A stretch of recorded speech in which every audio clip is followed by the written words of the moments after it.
дар арафаи ҷашнҳои дар пеш истода бахшида ба рӯзи президент 25-солагии иҷлосии таърихии шӯрои олии тоҷикистон ҷамъияти саҳомии пӯшидаи ТТ Мобайл иқдоми наҷиберо анҷом дод.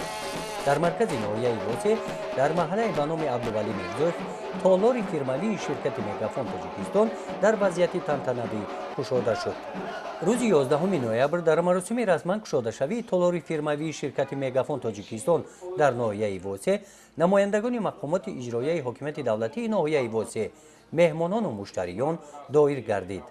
дар ин толори фирмавии ширкати Мегафон Тоҷикистон дар ноҳияи Восе 3 нафар сокинон ба ҷои кори доимӣ таъмин буда ба сокинон ва муштариён хизмат мерасонанд.